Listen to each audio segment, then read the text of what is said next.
Acabaram de derrubar o deputado Nicolas Ferreira. Sangrando nesse momento.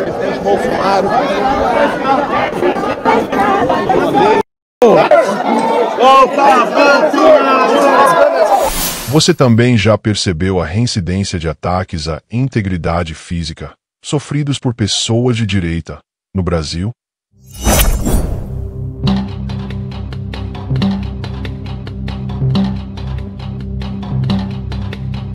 No início, tudo era tratado como casos isolados, classificados pela extrema imprensa lacradora como meros incidentes políticos.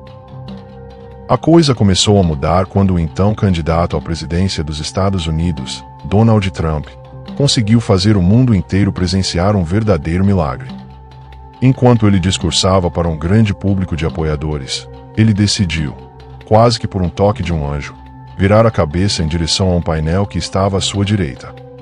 Foi quando a trajetória da munição do atirador seguiu seu curso, e não atingiu em cheio a cabeça de Trump, por milímetros.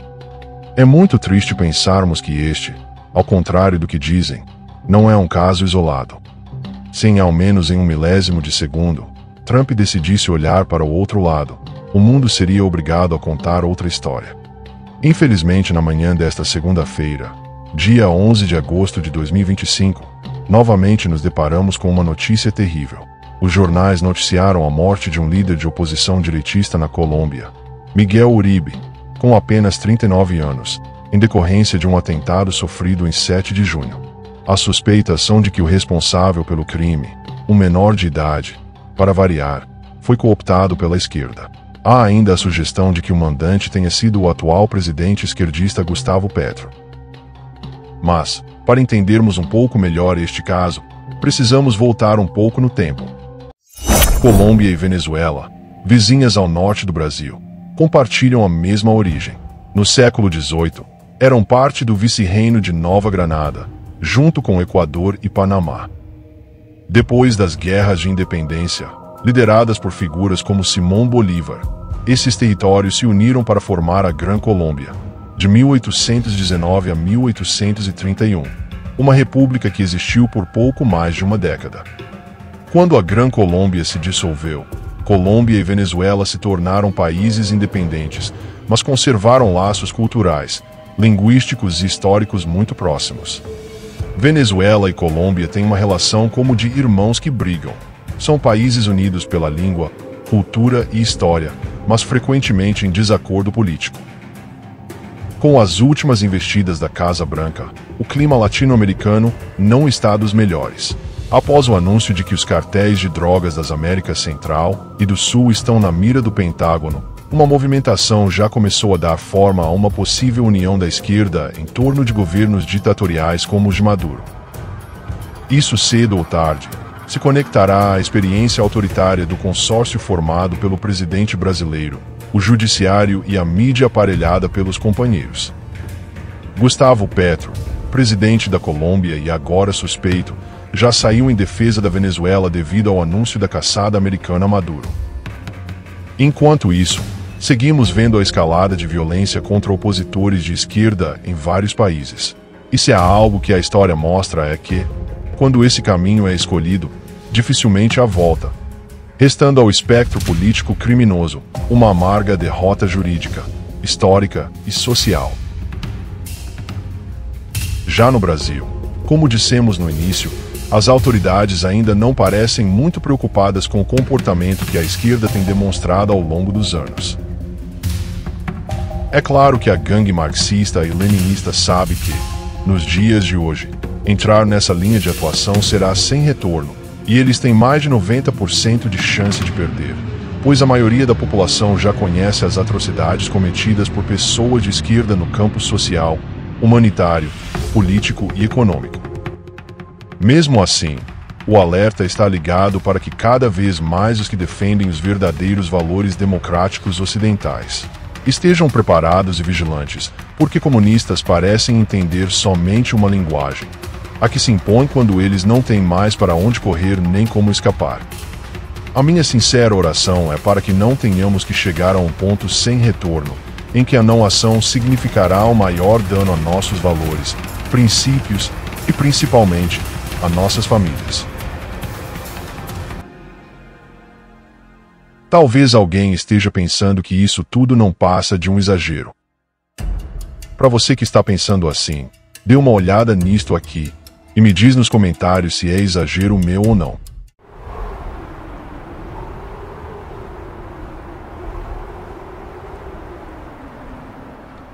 Quem sabe faz a hora e faz a luta. A gente sabe disso.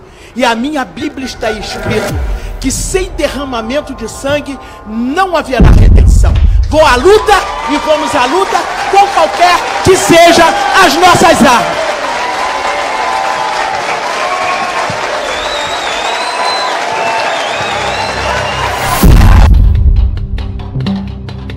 Até porque estamos convencidos que as transformações necessárias e urgentes nesse país não passarão pelo Congresso Nacional. Passarão pelas ruas, pela capacidade de mobilização e defesa de nossa classe. E é aí que um partido político deve estar enraizado, forte e organizado. É aí que os sindicalistas, como bem disse o nosso colega advogado, numa época em que não é possível ser covarde e ser sindicalista, tem que estar enraizados organicamente na sua classe, representando-a, porque é nas ruas se constituirá um novo tipo de poder contra o Estado burguês e preparando em todas as dimensões as condições para substituí-lo por um Estado dos trabalhadores, do campo e da cidade, para a construção de uma sociedade socialista. E é assim que nós enfrentaremos os conservadores, radicalizando a luta de classe. Mas qual vai ser o nosso diálogo com esse setor? Com o setor conservador? Veja, o setor conservador é perigoso porque lança suas garras na consciência da classe trabalhadora. É nela que nós temos que nos defender contra essa ofensiva conservadora, e não no diálogo com eles. E eu espero contribuir com isso que o Gramsci chamava de intransigência, um pequeno poeminha final do Brecht, do Bertolt Brecht, que dizia numa situação onde alguém da direita, ao ser flagrado no seu trabalho miserável de fazer o jogo da direita, pelos trabalhadores, tentava argumentar com os trabalhadores que, no fundo, ele tinha posições de direita, mas ele era uma pessoa boa, né?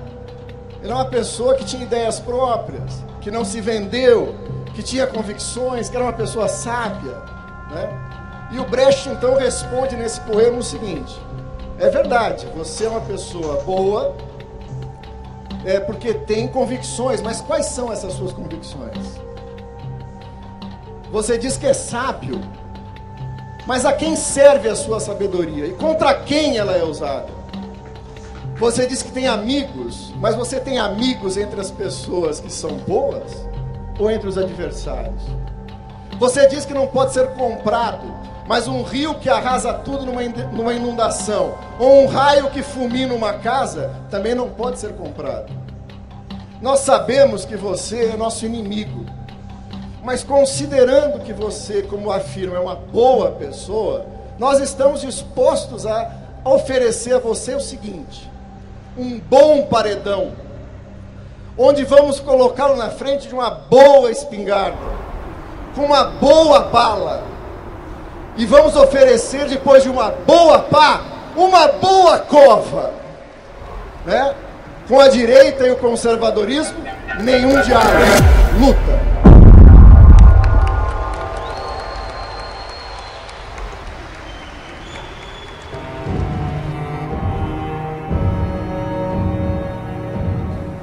E por que eu defendo esse ponto de vista? Não é só por razões teóricas e políticas. É porque eu odeio a classe média. A classe média é o atraso de vida. A classe média é a estupidez. É o que tem de reacionário, conservador, ignorante, petulante, arrogante, terrorista. É uma coisa fora do comum a classe média. Então, eu me recuso a admitir que os trabalhadores brasileiros, porque eles galgaram direitos, conquistaram direitos, esses direitos foram conquistados por 20 anos de luta. 20 anos de luta. fora os 500 anteriores de luta e desespero, e dizer que essas lutas e essas conquistas fizeram a gente virar classe média, de jeito nenhum, de jeito nenhum. A classe média é uma abominação política, porque ela é fascista. Ela é uma abominação ética, porque ela é violenta. E ela é uma abominação cognitiva, porque ela é ignorante. Fim.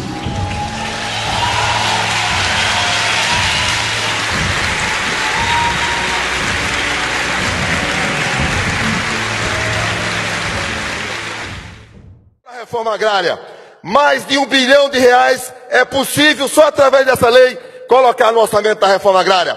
Portanto, a reforma agrária está viva. E a bancada da bala no Congresso Nacional, vocês sabem que é forte.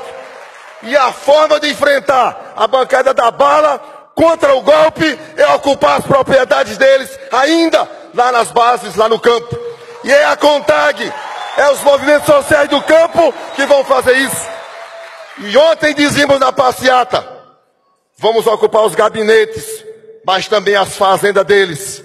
Porque se eles são capazes de incomodar o ministro do Supremo Tribunal Federal, nós vamos incomodar também as casas, as fazendas e as propriedades deles. Vai ter reforma agrária, vai ter luta e não vai ter golpe. Viva os trabalhadores!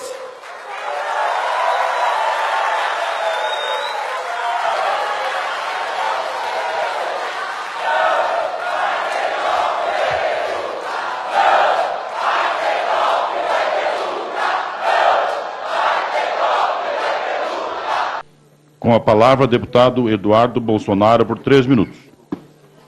Senhor presidente, eu, como alguns colegas aqui, também achava que poderia ser uma excelente oportunidade para o senhor Aristides pedir desculpas, mas, pelo visto, como quem cala consente, ele, de fato, deve estar engajado em invadir aqui os gabinetes dos deputados, não só da bancada da bala, mas todos aqueles também ditos golpistas que vão votar a favor, como eles intitulam, que vão votar a favor do impeachment da presidente Dilma Rousseff.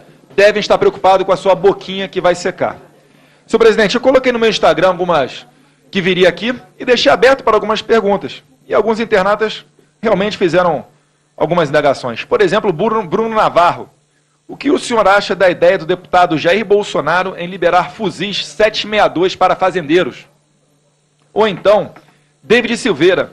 Por que após 13 anos do governo do PT, a reforma agrária não foi feita e o MST apenas arregimentou mais componentes? E eu complemento. É verdade, como Lula disse, que o MST é o exército do PT? E complemento aqui, senhor presidente. Eu fico muito triste em ver esse tipo de atitude e me lembra do tempo quando eu estava na ativa da polícia. E é exatamente do mesmo jeito. Vagabundo tá no meio dele, tá com aquela claque comprada lá no Palácio do Planalto, ele fala o que ele quiser. É o valentão, é o maioral. Chega aqui na frente da gente, olha até para baixo, pode reclamar, senhor advogado.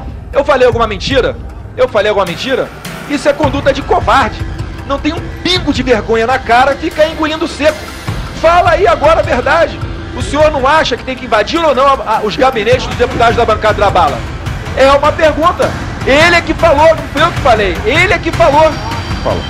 Complementando aqui, senhor presidente, se ele entende que é justo falar que nós parlamentares, não só da bancada da bala, mas outros aí que são contrários ao governo Dilma, se somos os responsáveis por fazer propagações de crime de ódio, ou se são os senhores que o fazem no momento desse, incitando a violência contra nós. O que o senhor acha, o que o senhor prega para os outros é bom só para os outros, ou o senhor acha que tem que ser bom para si próprio também? Eu sei que tem um habeas corpus preventivo para não poder falar, perde essa excelente oportunidade e endossa o que eu acabei de falar. É uma pessoa covarde, segundo o dicionário Aurélio, que não tem um pingo de vergonha na cara de falar o que bem quiser no Palácio do Planalto e chegar aqui na frente das pessoas destinatárias da sua fala e fazer essa cara de paisagem. Então não passa de mais um dos fanfarrões da qual se cerca a presidente Dilma Rousseff, como além do senhor foi o senhor Wagner Freitas da CUT, entre outros. Para concluir, deputado. Então, está concluído, senhor presidente. Muito obrigado pela palavra.